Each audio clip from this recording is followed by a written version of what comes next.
ଯେଉଁ ପିଲାମାନେ ମହାବୀର ଜିନଙ୍କ ଜୀବନୀ ଏବଂ ମହାବୀର ଜିନଙ୍କର ନୀତିବାଣୀ ଏହି ଦୁଇଟା ଭିଡ଼ିଓ ଦେଖି ନାହାନ୍ତି ସେମାନେ ଫାଷ୍ଟ ଯାଇକି ଏହି ୟୁଟ୍ୟୁବ୍ ଚ୍ୟାନେଲର ପ୍ଲେଲିଷ୍ଟରେ ଅଛି ଦୁଇଟା ଯାକ ଭିଡ଼ିଓ ଫାଷ୍ଟ ଦେଖିଦେବେ, ତାପରେ ଆସିକି ଏ ଭିଡ଼ିଓଟି ଦେଖିବେ।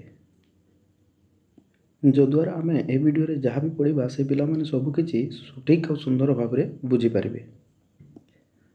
ପିଲାମାନେ, ଜୈନ ଧର୍ମର ଭାରତୀୟ ସଂସ୍କୃତି ଉପରେ ପ୍ରଭାବ, ଏହି ଟପିକ୍ଟି ତୁମମାନଙ୍କର ମୁଣ୍ଡ ଉପରେ ବହୁତ ବଡ଼ ବୋଝ ଭଳିଆ ଲାଗୁଥିବ, ବହୁତ ଓଜନ ଭଳିଆ ଲାଗୁଥିବ, କିନ୍ତୁ ଆଜିଠୁ ଏହି ବିଷୟଟି ଆଉ ତୁମ ମୁଣ୍ଡ ଉପରେ ଆଉ ବୋଝ ଭଳିଆ ଲାଗିବ ନାହିଁ। କାହିଁକି ନା ମୁଁ ବହୁତ ସୁନ୍ଦର ଭାବରେ ଏହି ଭିଡ଼ିଓଟିରେ ଏହି ଜୈନ ଧର୍ମର ଭାରତୀୟ ସଂସ୍କୃତି ଉପରେ ପ୍ରଭାବ ବିଷୟରେ ବହୁତ ସୁନ୍ଦର ଭାବରେ ବୁଝାଇ ଦେଇଛି, ଯାହାକି ତୁମେ 2ରୁ 3 ଥର ଯଦି ଦେଖିଦେବ ତାହେଲେ ତୁମେ ନିଜେ ଜୈନ ଧର୍ମର ଭାରତୀୟ ସଂସ୍କୃତି ଉପରେ ପ୍ରଭାବ କ'ଣ ପଡ଼ିଥିଲା ତୁମେ ଅନ୍ୟମାନଙ୍କୁ ବି ପଢ଼ାଇ ପାରିବ। ତ ଚାଲ ପିଲାମାନେ ଆଉ ଡେରି ନ କରିକି ଆମେ ଆଜି ପଢ଼ିବା ଏବଂ ଜାଣିବା ଜୈନ ଧର୍ମର ଭାରତୀୟ ସଂସ୍କୃତି ଉପରେ କ'ଣ ପ୍ରଭାବ ପଡ଼ିଥିଲା। ଜୈନ ଧର୍ମ ଭାରତର ସାଧାରଣ ଲୋକମାନଙ୍କୁ ପ୍ରଭାବିତ କରିଥିଲା। ଆଉ ତା ପଛରେ ଅନେକ ଗୁଡ଼ିଏ କାରଣ ଅଛି, ଯେମିତିକି ଅହିଂସା ନୀତି। ଦ୍ୱିତୀୟଟି ହେଲା ଜୈନ ଧର୍ମର ସରଳତା। ଜୈନ ଧର୍ମ ଏତେ ସରଳ ଥିଲା ଯେ ଲୋକମାନେ ଜୈନ ଧର୍ମ ଦ୍ୱାରା ପ୍ରଭାବିତ ହୋଇଥିଲେ। ଏବଂ ତୃତୀୟ କାରଣଟି ହେଉଛି ଏହି ଜୈନ ଧର୍ମ ଲୋକମାନଙ୍କୁ ଜୀବନଯାପନ କରିବାର ନୈତିକ ବା ନିୟମାବଳୀ ବିଷୟରେ ବତାଉଥିଲା। ତେଣୁକରି ଭାରତର ସାଧାରଣ ଲୋକ ଜୈନ ଧର୍ମ ଦ୍ୱାରା ପ୍ରଭାବିତ ହୋଇଥିଲେ। ଜୈନ ଧର୍ମ ଦିନକୁ ଦିନ ଲୋକପ୍ରିୟତା ବୃଦ୍ଧି କରୁଥିଲା। କାହିଁକି ନା ଭାରତର ଲୋକମାନେ ଯେଉଁ ଭାଷା ଗୁଡ଼ିକ ବ୍ୟବହାର କରୁଥିଲେ ସେହି ଲୋକମାନଙ୍କର ସାଧାରଣ ଭାଷାରେ ହିଁ ଜୈନ ଧର୍ମକୁ ପ୍ରଚାର ପ୍ରସାର କରାଯାଉଥିଲା। ଜୈନ ଧର୍ମର ପ୍ରସାର କେବଳ ପିଲାମାନେ କେବଳ ଭାରତରେ ହିଁ ହୋଇଥିଲା, ଅନ୍ୟ ଦେଶରେ ତାର ପ୍ରଚାର ପ୍ରସାର ହୋଇ ନଥିଲା। ଜୈନ ଧର୍ମ ଅନ୍ୟ ଧର୍ମ ପ୍ରତି ସହନଶୀଳ ଥିଲା। ଜୈନ ଧର୍ମ ସହନଶୀଳ ଥିଲା। ବର୍ତ୍ତମାନ ଭାରତରେ ଏହି ଜୈନ ଧର୍ମ ତିଷ୍ଠି ରହିଛି କେବଳ ହିଁ ପଶ୍ଚିମ ଭାରତରେ। ଜୈନ ଧର୍ମକୁ ଭାରତର ବହୁ ଅଳ୍ପ ସଂଖ୍ୟକ ଲୋକ ହିଁ ଗ୍ରହଣ କରିଛନ୍ତି। ଯଦି ଆମେ ଜୈନ ଧର୍ମର ପ୍ରଭାବ ବିଷୟରେ ଦେଖିବା ପିଲାମାନେ, ଜୈନ ଧର୍ମର ମୁଖ୍ୟତଃ ପ୍ରଭାବ ପଡ଼ିଛି ଭାରତର ସାହିତ୍ୟ ଉପରେ, ଭାରତରେ ଥିବା କଳା ଉପରେ ଏବଂ ଭାରତରେ ଥିବା ସ୍ଥାପତ୍ୟ ଉପରେ। ପିଲାମାନେ, ଏଠି ଯେଉଁ ଭାରତ ମାନଚିତ୍ର ଅଛି ଏହି ମାନଚିତ୍ରରେ ଜୈନମାନଙ୍କୁ ହିଁ ସୂଚାଇ ଦିଆଯାଇଛି। ଦେଖିପାରୁଥିବ ପିଲାମାନେ, ଏହି ଜୈନମାନେ ହିଁ ମୁଖ୍ୟତଃ ଭାରତର ପଶ୍ଚିମ ପାର୍ଶ୍ୱରେ ହିଁ ଅଛନ୍ତି। କେତେ ଗୁଡ଼ିଏ ରାଜ୍ୟରେ ଅଛନ୍ତି, ସବୁ ରାଜ୍ୟରେ ପୁଣି ନାହିଁ। ଯେମିତିକି କର୍ଣ୍ଣାଟକ, ମହାରାଷ୍ଟ୍ର, ଗୁଜୁରାଟ, ରାଜସ୍ଥାନ, ଉତ୍ତରପ୍ରଦେଶ ଏହି ସମସ୍ତ ରାଜ୍ୟରେ ହିଁ ଜୈନ ଧର୍ମାବଲମ୍ବୀ ଲୋକମାନେ ହିଁ ବର୍ତ୍ତମାନ ଉପସ୍ଥିତ ଅଛନ୍ତି। ଆଉ ଏହି ଡାଟାଟି ହେଉଛି ପିଲାମାନେ 2011 ମସିହା ଜନଗଣନାର ଡାଟା। ପିଲାମାନେ, ଯଦି ତୁମର ପରୀକ୍ଷାରେ ପ୍ରଶ୍ନ ଆସେ ଯେ ଜୈନ ଧର୍ମର ଭାରତୀୟ ସଂସ୍କୃତି ଉପରେ କିପରି ପ୍ରଭାବ ପଡ଼ିଥିଲା, ତାହେଲେ ପିଲାମାନେ ଏହି 7ଟି ପଏଣ୍ଟ ଯେଉଁ ଏଠି ଲେଖା ହେଇଛି ଏହି 7ଟି ପଏଣ୍ଟକୁ ତୁମେ ବର୍ଣ୍ଣନା କରିଦେବ, ତୁମେ ତୁମର ଉତ୍ତରଟି ପାଇଯିବ। ତ ଭାରତୀୟ ସଂସ୍କୃତି ଉପରେ କେଉଁ କେଉଁ ସ୍ଥାନରେ ପ୍ରଭାବ ପଡ଼ିଥିଲା ଏହି ଜୈନ ଧର୍ମର, ଚାଲ ଏବେ ଆମେ ଜାଣିବା। ପ୍ରଥମ ପ୍ରଭାବ ପଡ଼ିଥିଲା ପିଲାମାନେ ଭାରତର ଭାଷା ଓ ସାହିତ୍ୟ ଉପରେ। ତାପରେ ପ୍ରଭାବ ପଡ଼ିଥିଲା କଳା ଏବଂ ସ୍ଥାପତ୍ୟ ଉପରେ। ଭାରତର ରାଜନୈତିକ କ୍ଷେତ୍ରରେ ମଧ୍ୟ ଜୈନ ଧର୍ମର ପ୍ରଭାବ ପଡ଼ିଥିଲା। ଏହି ଜୈନ ଧର୍ମର ଅହିଂସା ନୀତି ଦ୍ୱାରା ଭାରତର ଲୋକମାନେ ପ୍ରଭାବିତ ହୋଇଥିଲେ। ତା ସହିତ ଏହି ଜୈନ ଧର୍ମ ଭାରତରେ ଏକ ସୁସ୍ଥ ସମାଜ ଗଠନ କରିବାରେ ସାହାଯ୍ୟ କରିଥିଲା। ଏହି ଜୈନ ଧର୍ମ ଭାରତରେ ଯେଉଁ ବଣିକ ଗୋଷ୍ଠୀ ଥିଲେ ତାଙ୍କର ଉତ୍ଥାନ କରିପାରିଥିଲା ଏବଂ ଏହି ଜୈନ ଧର୍ମ ମାଧ୍ୟମରେ ଭାରତୀୟ ଲୋକମାନେ ଦାନୀ ଓ ପରୋପକାରୀ ହେବା ପାଇଁ ପ୍ରେରଣା ପାଇଥିଲେ। ପିଲାମାନେ, ଚାଲ ଏବେ ଆମେ ଏହି 7ଟି ପଏଣ୍ଟକୁ ଗୋଟି ଗୋଟି କରି ପଢ଼ିବା, ବୁଝିବା ଏବଂ ଜାଣିବା। ଯଦ୍ୱାରା କ'ଣ ହେବ ପିଲାମାନେ, ଯଦି ପରୀକ୍ଷାରେ ତୁମର ଏହି ପ୍ରଶ୍ନଟି ଆସିବ ତାହେଲେ ତାହାରି ଉତ୍ତର ତୁମେ ସଠିକ୍ ଏବଂ ନିର୍ଭୁଲ ଭାବରେ ତୁମେ ବର୍ଣ୍ଣନା କରିପାରିବ ତୁମର ଉତ୍ତର ଖାତାରେ। ପିଲାମାନେ ଜୈନ ଧର୍ମର ପ୍ରଭାବ ଭାରତର ଭାଷା ଓ ସାହିତ୍ୟ ଉପରେ ପଡ଼ିଥିଲା। ଜୈନ ଧର୍ମର ପ୍ରଚାର ଏବଂ ଜୈନ ଧର୍ମ ଗ୍ରନ୍ଥ ଗୁଡ଼ିକ ପ୍ରାକୃତ ଭାଷାରେ ହିଁ ଲେଖାଯାଇଥିଲା। ବହୁ ପରିମାଣରେ ଜୈନ ଧର୍ମ ଗ୍ରନ୍ଥ ଗୁଡ଼ିକ ପ୍ରାକୃତ ଭାଷାରେ ଲିଖିତ ହୋଇଥିଲା। ମହାବୀର ଜିନ ତାଙ୍କର ଧର୍ମ ପ୍ରଚାର ଅର୍ଦ୍ଧମାଗଧୀ ଭାଷାରେ ପ୍ରଚାର କରୁଥିଲେ। ଶ୍ରୋତାଙ୍କ କାହାକୁ କୁହାଯାଏ? ଦେଖ ପିଲାମାନେ, ମହାବୀର ଜିନଙ୍କର ଧର୍ମବାଣୀ ଅର୍ଦ୍ଧମାଗଧୀ ଭାଷାରେ 12ଟି ଗ୍ରନ୍ଥରେ ରଚନା କରାଯାଇଥିଲା ବା ଲେଖାଯାଇଥିଲା, ତାହାକୁ ଶ୍ରୋତାଙ୍ଗ ବୋଲିକି କୁହାଯାଏ। ଏହି ଧର୍ମଗ୍ରନ୍ଥ ଗୁଡ଼ିକ ଆହୁରି ଅପଭ୍ରଂଶ ଭାଷା ଯେମିତିକି ହିନ୍ଦୀ, ଗୁଜୁରାଟୀ, ମରାଠୀ ଭାଷାରେ ମଧ୍ୟ ଲେଖାଯାଇଥିଲା। ଆହୁରି ପିଲାମାନେ ଏହି ହିନ୍ଦୀ, ଗୁଜୁରାଟୀ, ମରାଠୀ ଭାଷାରେ ବ୍ୟାକରଣ ମଧ୍ୟ ରଚନା କରାଯାଇଥିଲା। ଦକ୍ଷିଣ ଭାରତରେ ପ୍ରଚଳିତ ଥିବା କନ୍ନଡ଼ ଭାଷା ଉପରେ ଜୈନ ଧର୍ମର ପ୍ରଭାବ ପଡ଼ିଥିଲା। ଆହୁରି ପିଲାମାନେ ଏହି ଜୈନ ଧର୍ମ ଗ୍ରନ୍ଥ ଗୁଡ଼ିକ ଭାରତରେ ପ୍ରଚଳିତ ଥିବା ସଂସ୍କୃତ ଭାଷାରେ ମଧ୍ୟ ରଚିତ ହୋଇଥିଲା। ଏହିପରି ଭାବରେ ପିଲାମାନେ ଜୈନ ଧର୍ମ ଭାରତୀୟ ଭାଷା ଓ ସାହିତ୍ୟ ଉପରେ ପ୍ରଭାବ ପକାଇଥିଲା। ପିଲାମାନେ ଏଇଠୁ ପ୍ରଶ୍ନ ଆସେ 1 ମାର୍କର ଯେ ଜୈନ ଧର୍ମର ପ୍ରଚାର ଏବଂ ଜୈନ ଧର୍ମର ଗ୍ରନ୍ଥ ଗୁଡ଼ିକ କେଉଁ ଭାଷାରେ ରଚନା କରାଯାଇଥିଲା? କେଉଁ ଭାଷାରେ ରଚନା କରାଯାଇଥିଲା? ପ୍ରାକୃତ ଭାଷାରେ ରଚନା କରାଯାଇଥିଲା। ଆହୁରି ବି ପ୍ରଶ୍ନ ଆସେ ମହାବୀର ଜିନ କେଉଁ ଭାଷାରେ ତାଙ୍କର ଧର୍ମ ପ୍ରଚାର ପ୍ରସାର କରୁଥିଲେ? କେଉଁ ଭାଷାରେ ପ୍ରଚାର ପ୍ରସାର କରୁଥିଲେ? ଅର୍ଦ୍ଧମାଗଧୀ ଭାଷାରେ ପ୍ରଚାର ପ୍ରସାର କରୁଥିଲେ। ପିଲାମାନେ ଆହୁରି ପ୍ରଶ୍ନ ଆସେ ମହାବୀର ଜିନଙ୍କର ଧର୍ମବାଣୀ ଅର୍ଦ୍ଧମାଗଧୀ ଭାଷାରେ ଯେଉଁ 12ଟି ଗ୍ରନ୍ଥ ଲେଖାଯାଇଛି ତାକୁ କ'ଣ କୁହାଯାଏ ବୋଲିକି? ତାକୁ କ'ଣ କୁହାଯାଏ? ଶ୍ରୁତାଙ୍ଗ ବୋଲିକି କୁହାଯାଏ। ଜୈନ ଧର୍ମର ପ୍ରଭାବ ଭାରତୀୟ କଳା ଓ ସ୍ଥାପତ୍ୟ ଉପରେ ପଡ଼ିଥିଲା। ପ୍ରଥମେ ଜୈନମାନେ ମୂର୍ତ୍ତି ପୂଜାକୁ ବିରୋଧ କରୁଥିଲେ। ପରବର୍ତ୍ତୀ ସମୟରେ ଜୈନମାନେ ମୂର୍ତ୍ତି ପୂଜାକୁ ପ୍ରତ୍ୟାବର୍ତ୍ତନ କରାଇଲେ। ଜୈନମାନେ ଉପାସନା କରୁଥିଲେ ତାଙ୍କର ତୀର୍ଥଙ୍କରମାନଙ୍କୁ।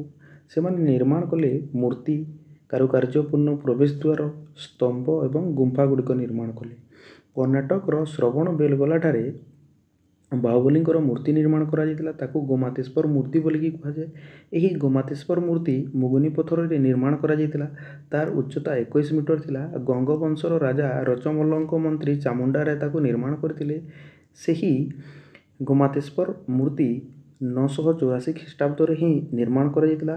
ଓଡ଼ିଶାର ଖଣ୍ଡଗିରି ଏବଂ ଉଦୟଗିରିରେ ଜୈନ ଧର୍ମର କଳା ସ୍ଥାପତ୍ୟ ଦେଖିବାକୁ ମିଳେ। ମହାରାଷ୍ଟ୍ରର ଏଲୋରାଠାରେ ମଧ୍ୟ ଜୈନ ଧର୍ମର କଳା ସ୍ଥାପତ୍ୟ ଦେଖିବାକୁ ମିଳେ। ଖାରବେଳ ଭୁବନେଶ୍ୱର ନିକଟବର୍ତ୍ତୀ ଉଦୟଗିରିଠାରେ ହାତୀ ଗୁମ୍ଫା ଓ ରାଣୀ ଗୁମ୍ଫାକୁ ମିଶେଇ 117ଟି ଗୁମ୍ଫା ନିର୍ମାଣ କରିଥିଲେ। ଜୈନ କୀର୍ତ୍ତି ଗୁଡ଼ାକ ଦେଖିବାକୁ ମିଳେ ପିଲାମାନେ ବିହାରର ପାବାପୁରୀ, ରାଜଗିର ଏବଂ ପାର୍ଶ୍ୱନାଥ ପର୍ବତରେ। ଉତ୍ତରପ୍ରଦେଶର ମଥୁରାଠାରେ ମଧ୍ୟ ଦେଖିବାକୁ ମିଳେ। ଗୁଜରାଟର କାଥିଆୱାଡ଼ଠାରେ ମଧ୍ୟ ଦେଖିବାକୁ ମିଳେ। ରାଜସ୍ଥାନର ଚିତ୍ତୋର ଏବଂ ମାଉଣ୍ଟ ଆବୁଠାରେ ଦେଖିବାକୁ ମିଳେ ଜୈନ କୀର୍ତ୍ତି ଗୁଡ଼ିକ। ପିଲାମାନେ ଏଠି ଯେଉଁ ଚିତ୍ର ଗୁଡ଼ିକ ଦେଖୁଛ, ପ୍ରଥମ ଚିତ୍ରଟି ହେଲା ଏଲୋରାର ଚିତ୍ର। ଏହା ମହାରାଷ୍ଟ୍ରରେ ଅବସ୍ଥିତ ଆଉ ଏଇଠି ଜୈନ ଗୁମ୍ଫ ଗୁଡ଼ାକ ତିଆରି କରାଯାଇଛି। ଦ୍ୱିତୀୟ ଫଟୋ ଚିତ୍ରଟି ହେଉଛି ପିଲାମାନେ ଗୋମାତେଶ୍ୱର ମୂର୍ତ୍ତିର ଫଟୋ ଚିତ୍ର। ଏହା କର୍ଣ୍ଣାଟକର ଶ୍ରବଣବେଲଗୋଲାଠାରେ ଅବସ୍ଥିତ। ଆଉ ଏଠି ଯେଉଁ ମୂର୍ତ୍ତିଟି ଦେଖୁଛ, ଏଇ ମୂର୍ତ୍ତିଟି ହେଉଛି ବାହୁବଳୀଙ୍କର ମୂର୍ତ୍ତି। ଆଉ ଏଇଠି 3 ନମ୍ବର ଚିତ୍ର ଯେଉଁ ଦେଖୁଛ ପିଲାମାନେ, ଏଇଟା ହେଲା ଉଦୟଗିରି, ଓଡ଼ିଶାର ଉଦୟଗିରି, ଯାହାକି ଭୁବନେଶ୍ୱରଠାରେ ହିଁ ଅବସ୍ଥିତ। ଏବଂ ଏହି ଉଦୟଗିରିରେ ରାଣୀ ଗୁମ୍ଫା ଏବଂ ହାତୀ ଗୁମ୍ଫା ଅବସ୍ଥିତ। ଏହି ରାଣୀ ଗୁମ୍ଫା ଓ ହାତୀ ଗୁମ୍ଫା ସମେତ 117ଟି ଗୁମ୍ଫା ଖାରବେଳ ହିଁ ଉଦୟଗିରିରେ ନିର୍ମାଣ କରିଥିଲେ। ପିଲାମାନେ ଏଠି ଦେଖିପାରୁଥିବ ରାଣୀ ଗୁମ୍ଫା କେତେ ସୁନ୍ଦର ଦେଖାଯାଉଛି। ତା ସହିତ ପିଲାମାନେ ଏଠି ହାତୀ ଗୁମ୍ଫାକୁ ଦେଖ। ଏହି ହାତୀ ଗୁମ୍ଫାରେ ଯେଉଁ ଶିଳାଲେଖ ଅଛି, ସେହି ଶିଳାଲେଖରୁ ଆମେ ଖାରବେଳଙ୍କ ଶାସନ ବିଷୟରେ ଜାଣିଥାଉ। ଜୈନ ଧର୍ମର ପ୍ରଭାବ ଭାରତର ରାଜନୈତିକ କ୍ଷେତ୍ରରେ ମଧ୍ୟ ପଡ଼ିଥିଲା। ସେହି ସମୟରେ ଯେଉଁ ଶାସକମାନେ ଶାସନ କରୁଥିଲେ ତାଙ୍କର ଶାସନ ନୀତି ମଧ୍ୟ ଜୈନ ଧର୍ମ ଦ୍ୱାରା ପ୍ରଭାବିତ ହୋଇଥିଲା। ଚନ୍ଦ୍ରଗୁପ୍ତ ମୌର୍ଯ୍ୟ ଜଣେ ପରାକ୍ରମଶାଳୀ ରାଜା ଥିଲେ। ସେ ଏହି ଜୈନ ଧର୍ମ ଗ୍ରହଣ କରିବା ଦ୍ୱାରା ଚନ୍ଦ୍ରମୁନିରେ ପରିଣତ ହୋଇଥିଲେ। କଳିଙ୍ଗର ରାଜା ଥିଲେ ମହାମେଘବାହାନ ଐର ଖାରବେଳ। ସେ ଜୈନ ଧର୍ମ ଗ୍ରହଣ କଲା ପରେ ଉଦାର ଧାର୍ମିକ ଧର୍ମ ସହିଷ୍ଣୁରେ ପରିଣତ ହୋଇଥିଲେ। ଏଇଠି ଦେଖିପାରୁଥିବ ପିଲାମାନେ ଫଟୋ ଚିତ୍ର, ଏଇଟା ହେଲା ଚନ୍ଦ୍ରଗୁପ୍ତ ମୌର୍ଯ୍ୟଙ୍କର। ସେ ଚନ୍ଦ୍ରମୁନିରେ ପରିଣତ ହୋଇଯାଇଛନ୍ତି। ଆଉ ଏଠି ସେକେଣ୍ଡ ଫଟୋଚିତ୍ର ଦେଖିପାରୁଥିବ ପିଲାମାନେ, ଇଏ ହେଲେ କଳିଙ୍ଗର ରାଜା ମହାମେଘ ବାହନ ଭୈର ଖାରବେଳ ଏବଂ ଇଏ କେଉଁଠି ଶାସନ କରୁଥିଲେ? କଳିଙ୍ଗରେ ହିଁ ଶାସନ କରୁଥିଲେ। ଏଇଟା ହେଲା କଳିଙ୍ଗର ଫଟୋଚିତ୍ର। ମହାବୀରଙ୍କ ଅହିଂସା ନୀତି ଭାରତୀୟ ସଂସ୍କୃତିକୁ ମଧ୍ୟ ପ୍ରଭାବିତ କରିଥିଲା। ମହାବୀର ଅହିଂସା ନୀତିର ପ୍ରବକ୍ତା ଥିଲେ। ସେ ଜୀବେଦୟା ବାଣୀକୁ ସବୁବେଳେ ବର୍ଣ୍ଣନା କରୁଥିଲେ। ତାଙ୍କରି ଅନୁସାରେ ସେ ସଜୀବ ହେଉ ବା ନିର୍ଜୀବ ହେଉ ସମସ୍ତେ ଯନ୍ତ୍ରଣା ଅନୁଭବ କରନ୍ତି। ସେ କହୁଥିଲେ କାହାରିକୁ ଦୁଃଖ ଦେବାଟା ଉଚିତ ନୁହେଁ, ତାହା ଅନୁଚିତ ଅଟେ ବୋଲି। ଏଇଠି ଦେଖିପାରୁଥିବା ପିଲାମାନେ ଯେଉଁ ଫଟୋଚିତ୍ରଟି ଅଛି ଜୀବେଦୟାର ଫଟୋଚିତ୍ରଟି। ଜଣେ ଲୋକ କୁକୁରକୁ ପାଣି ପିଉଛି, ତାହା ହେଲା ଜୀବେଦୟାର ଏକ ଉଦାହରଣ। ଜୈନ ଧର୍ମର ଭାରତୀୟ ସଂସ୍କୃତି ଉପରେ ଆହୁରି ଏକ ପ୍ରଭାବ ହେଲା ପିଲାମାନେ, ଏହା ଭାରତରେ ସୁସ୍ଥ ସମାଜ ଗଠନ କରିବାରେ ସହାୟକ ହୋଇଥିଲା। ଭାରତର ସମସ୍ତ ଲୋକ ଜୈନ ଧର୍ମ ଗ୍ରହଣ କଲେ ଏବଂ ସମାଜରେ ଯେଉଁ ସାମାଜିକ ଅସ୍ପୃଶ୍ୟତା ଥିଲା ତାହା ଜୈନ ଧର୍ମ ଦ୍ୱାରା ଦୂରେଇ ଗଲା ଏବଂ ଭାରତର ସମାଜରେ ସୃଷ୍ଟି ହେଲା ଭ୍ରାତୃତ୍ୱ ଭାବ ଏବଂ ସେହି ଭ୍ରାତୃତ୍ୱ ଭାବ ଏକ ସୁସ୍ଥ ସମାଜର ସୃଷ୍ଟି କଲା। ଏଇଠି ଯେଉଁ ଫଟୋଚିତ୍ରଟି ଦେଖୁଛ ପିଲାମାନେ, ଏହା ହେଲା ସାମାଜିକ ଅସ୍ପୃଶ୍ୟତାର ଫଟୋଚିତ୍ର। ଏହା ଭାରତର ସମାଜରେ ଥିଲା ଜୈନ ଧର୍ମ ପୂର୍ବରୁ, କିନ୍ତୁ ଯେତେବେଳେ ଜୈନ ଧର୍ମ ଆସିଲା ଏବଂ ଭାରତର ଲୋକମାନେ ଯେତେବେଳେ ଜୈନ ଧର୍ମ ଗ୍ରହଣ କଲେ, ଏହି ସାମାଜିକ ଅସ୍ପୃଶ୍ୟତା ସମାଜରୁ ଦୂରେଇ ଗଲା। ଜୈନ ଧର୍ମର ଭାରତୀୟ ସଂସ୍କୃତି ଉପରେ ଆହୁରି ଏକ ପ୍ରଭାବ ହେଲା, ଏହା ଭାରତର ବଣିକ ଗୋଷ୍ଠୀର ଉତ୍ଥାନ କରିଥିଲା। ଭାରତରେ ଜୈନ ଧର୍ମ ଆସିବା ଦ୍ୱାରା ବା ଆବିଷ୍କାର ହେବା ଦ୍ୱାରା ବଣିକ ଗୋଷ୍ଠୀର ମଧ୍ୟ ଆବିଷ୍କାର ହୋଇଥିଲା ଏବଂ ଏହି ବଣିକମାନେ ନିଗମ ଗଠନ କରିଥିଲେ ଏବଂ ସେମାନେ ସମାଜରେ ପ୍ରତିଷ୍ଠା ଲାଭ କରିପାରିଥିଲେ। ଏଇଠି ଯେଉଁ ଫଟୋଚିତ୍ରଟି ଅଛି ଦେଖିପାରୁଥିବ ପିଲାମାନେ, ଏହି ଫଟୋଚିତ୍ରଟି ହେଉଛି ବର୍ତ୍ତମାନ କାଳର ବଣିକ ଗୋଷ୍ଠୀର ଫଟୋଚିତ୍ର। ଜୈନ ଧର୍ମର ଭାରତୀୟ ସଂସ୍କୃତି ଓ ସମାଜ ଉପରେ ଆହୁରି ଏକ ଗୁରୁତ୍ୱପୂର୍ଣ୍ଣ ପ୍ରଭାବ ହେଲା ଯେ ଏହା ଭାରତୀୟମାନଙ୍କୁ ଦାନୀ ଏବଂ ପରୋପକାରୀ ହେବା ପାଇଁ ପ୍ରେରଣା ଯୋଗାଇଥିଲା। ସେହି ସମୟରେ ଯେଉଁ ରାଜାମାନେ ଥିଲେ ସେମାନେ ଜୈନ ଭିକ୍ଷୁକମାନଙ୍କ ପାଇଁ ଗୁମ୍ଫାମାନେ ତିଆରି କରିଦେଇଥିଲେ।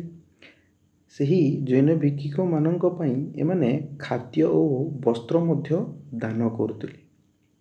ସେହି ସମୟର ରାଜାମାନଙ୍କ ସହିତ ବଣିକ ଗୋଷ୍ଠୀ ମିଶି ସମାଜର କଲ୍ୟାଣ ପାଇଁ ସାମାଜିକ ଅନୁଷ୍ଠାନମାନେ ଗଠନ କରିଥିଲେ ଏବଂ ଏହି ପ୍ରଥାଟି ଭାରତୀୟ ସମାଜରେ ଯେଉଁ ଲୋକମାନେ ଥିଲେ ସେମାନଙ୍କୁ ଦାନୀ ଏବଂ ପରୋପକାରୀ ହେବା ପାଇଁ ପ୍ରେରଣା ଯୋଗାଇଥାଏ।